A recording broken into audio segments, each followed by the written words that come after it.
ایک مسئلہ تھا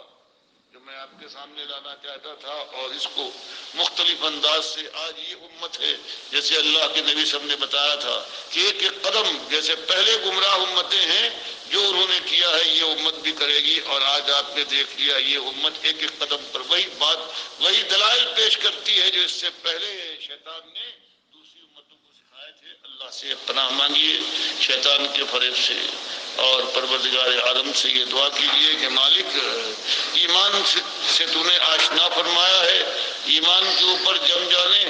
اور ایمان کے مطابق عمل کرنے اور اپنی طرف اللہ اپنے بندوں کو بلانے کی توفیق عطا فرما، اور اس راستے میں جو مشکل کٹھن راہ ہے مالک قدم ہل جاتے ہیں، اس کے اندر انبیاء تک تو بتاتا ہے رسول تھے وہ پکار اٹھے ہیں، تو مالک ہم پر وہ بات نہ ڈال جو ہماری طاقت سے باہر ہو، جو پہلو پر تو نے ڈالا تھا ان کی بات، اور مالک اگر کبھی مشکل آ جائے، بڑی سی بڑی مشکل اگر تیری مشیت میں یہ ہے تو پروردگار ہم خوف کھاتے ہیں، لیکن تجھ سے یہ دعا ہے کہ ثبت اقدامنا وانصرنا علی القوم الکافرین، تو مالک اگر یہ آزمائش تیری مشیت ہو تو مالک ہے، ہمارے قدموں کو جما دینا اور کفار کے مقابلے میں ہم کو فتح ہو اور وہ ہم کو مغلوب نہ کر سکے۔ یہ آخری دعا یہ اللہ نے سکھائی ہے اپنے بندوں کو کہ ربنا لا تؤاخذنا ان نسینا واخطأنا، مالک ہم خطا کار ہیں، ایمان کا دعویٰ تو ہے، اللہ کی توفیق سے ایمان کو سمجھ بھی گئے ہیں، لیکن اس کے بعد قدم پھسل جاتا ہے، بے راہ ہو جاتے ہیں، تو مالک ہماری خطاؤں اور ہمارے گناہوں کو معاف کر دے، کتاب جو ان کو اور ہم پر وہ بات نہ ڈال جس نے پہلے بات ڈالا تھا، اور پروردگار اپنی راہ پر جمائے رکھ۔ اقول قولی ھذا واستغفر اللہ لی ولکم ولسائر المسلمین۔ میرے پیارے بھائیوں، یہ مخلص آواز ہے ڈاکٹر مسعود الدین عثمانی رحمۃ اللہ علیہ کی، جو اس دور کے اندر یہ دعوت اٹھی، توحید کی دعوت، رد شرک کی دعوت، طاغوت کی نشاندہی کی دعوت، معاشرے کے اندر اور خاص کر ان مسلک پرستوں کے اندر، فرقہ پرستوں کے اندر کھلبلی مچ گئی، اور ان کے جتنے مسالک تھے سب کا شرک اور کفر جو تھا، ان کے اکابرین کے بد عقیدگیوں کو بالکل واضح طور پر ثابت کر دیا گیا کہ یہ قبر پرستی کا یہ جو بازار گرم کیا ہے ان سب فرقوں نے، مسلکوں نے، اس کی بنیاد ہے یہ عقیدہ کہ یہ مردے سنتے ہیں، دیکھتے ہیں، پہچانتے ہیں، اور قبر پرستی کی بنیاد فراہم کرنے کے لیے انہوں نے سب سے پہلے نبی صلی اللہ علیہ وآلہ وسلم کو قبر میں زندہ ثابت کیا، پہلے جسم ثابت کیا اس جھوٹی روایت کے ذریعے کہ انبیاء کے جسموں کو مٹی نہیں کھاتی، اور پھر آہستہ آہستہ اس کو آگے بڑھایا، پھر سننے والا، دیکھنے والا اور پہچاننے والا سب نے اس کو مانا ہے، احمد بن حنبل سے لے کر ابن تیمیہ، ابن قیم، ابن حجر عسقلانی اور نیچے سارے امام نووی تک، یہ سارے اسی عقیدے کے پرچارک رہے ہیں، اور آج سب مسالک کی رگوں کا خون ہے یہ عقیدہ، بریلوی ہوں، دیوبندی ہوں، اہل حدیث ہوں، سلفی ہوں، حنبلی ہوں، آج کے سعودی ہوں، سارے ان کا سب کا یہ عقیدہ ہے۔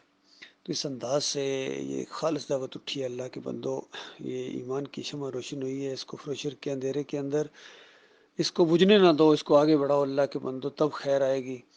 اور تب پوری دنیا کے اندر بھی امن و سکون آئے گا، اور مسلمانوں کی جو درگت بنی ہوئی ہے پوری زمین کے اوپر، ہر جگہ ان کو ذلت اور خواری، یہودی ان کو مارتا، عیسائی ان کو مارتا، اور سکھ اور یہ دوسرے ہندو گائے کا پیشاب پینے والے یہ اس کو للکارتے ہیں، اور یہ دبے رہتے ہیں، سہمے رہتے ہیں اور سمجھتے ہیں کہ اللہ کا وہ جو وعدہ ہے وَأَنْتُمُ الْأَعْلَوْنَ إِن كُنتُم مُؤْمِنِينَ، کہ اگر تم مومن بن جاؤ تم سربلند رہو گے، ہم مومن بھی ہیں، اور سر بلندی کی بجائے اور جھکتا جا رہا ہے۔ تو یہ دعوت اٹھی ہے اس دور کے اندر کہ بھائیو تمہارا ایمان نہیں ہے جس کو قرآن کا ایمان کہا جاتا ہے، جو مسلمانوں کا ایمان ہے، جو صحابہ اکرام کا ایمان تھا، وہ ایمان تمہارا ایمان نہیں ہے، وہ ایمان تم لاؤ گے تو اللہ تعالیٰ اپنا وعدہ پورا کرے گا، یہ مشروط وعدہ ہے، عام وعدہ نہیں ہے۔ وَإِن كُنتُم مُؤْمِنِينَ، اگر تم مومن بن جاؤ تب تمہیں سربلند کیا جائے گا، تب تمہیں عزت دی جائے گی۔ تم مومن بننے کی بجائے تم قبر پرست بن گئے ہو، گنبد پرست بن گئے ہو، پیر پرست بن گئے ہو، مسلک پرست بن گئے ہو، جمہوریت پرست بن گئے ہو، وطن پرست بن گئے ہو، قوم پرست بن گئے ہو، ہر چیز کی پرستش کرتے ہو، ہر چیز کی پوجا اور بندگی کرتے ہو سوائے اللہ رب العالمین کے۔ تو یہ انداز ہے اللہ کے بندو، یہ بڑی زبردست دعوت ہے، میرے دل کی آواز ہے، اور گزشتہ 37 سال سے میں اسی دعوت کو اپنائے ہوئے ہوں اور اسی کی خاطر جی رہا ہوں اور اسی کی خاطر انشاءاللہ مروں گا۔ یہ ایمان ہے اللہ کے بندو۔ اب ڈاکٹر صاحب کی تھوڑی سی اور آواز سن لیجئے تاکہ آپ کو پوری طرح پتہ چلے کہ یہ دعوت کیا دعوت ہے۔ فرمایا ہم نے بعض کو رب نہ بنائے، یعنی ان کی بات جیسے آج تمہارے اندر یہ بات آ گئی ہے بھائیوں کہ اللہ نے قرآن میں اگر ایمان کی کوئی بات کہی ہے اور تمہارا کوئی بڑا جو تم نے جس کو بڑا بنا لیا ہے وہ اس کے خلاف کہتا ہے، تم اس کی بات مانتے ہو، اس کو گویا تم نے رب بنایا ہے۔ جیسے علی ابن حاتم طائی کی حدیث میں ہے، جب انہوں نے اس بات کے اوپر اعتراض کیا کچھ شک کو پیدا ہوا کہ یہ اللہ تو فرماتا ہے کہ اہل کتاب یہ ہے، یہ ارباب من دون اللہ بنا لیا ہے اپنے پیروں اور اپنے